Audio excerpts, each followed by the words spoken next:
সিলেটে বিপিএল এর শ্বাসরুদ্ধকর ম্যাচ শেষে তৈরি হয় উত্তেজনাকর পরিস্থিতি। বরিশাল অধিনায়ক তামিম ইকবাল এবং রংপুরের ইংলিশ ক্রিকেটার অ্যালেক্স হেলসের মধ্যে বাকবিতণ্ডা ছাপিয়ে যায় খেলার উত্তাপ। একদিন পর সেই ঘটনায় শাস্তির মুখেও পড়েছেন তামিম। ম্যাচের শেষে হাত মেলানোর সময় হেলসের আপত্তিকর মুখভঙ্গি নিয়ে রেগে যান তামিম। ঘটনাটি সরাসরি সম্প্রচারিত হলেও তামিমের ক্রোধের কারণ প্রথমে পরিষ্কার ছিল না। পরে জানা যায় হেলসকে উদ্দেশ্য করে তামিম বলেন, এরকম করছো কেন, বিয়া ম্যান, কিছু বলার থাকলে মুখে বলো। পাল্টা জবাব দেন হেলসও। এর পরপরই পরিস্থিতি উত্তপ্ত হয়ে ওঠে।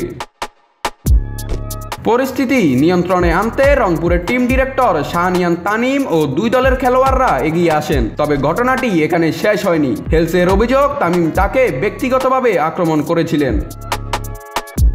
ম্যাচ শেষে দেওয়া এক সাক্ষাৎকারে হেলস বলেন, তামিম ম্যাচ হারার হতাশায় আমাকে ব্যক্তিগত আক্রমণ করেছেন, এমনকি 2021 সালে আমার নিষেধাজ্ঞার প্রসঙ্গও টেনেছেন। এটি খুবই লজ্জাজনক।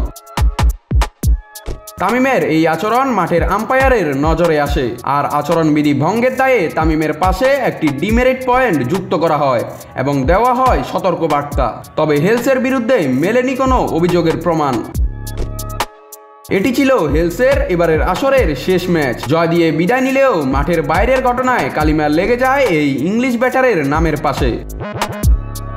নাত রাহুল, নিউজ না স্পোর্টস।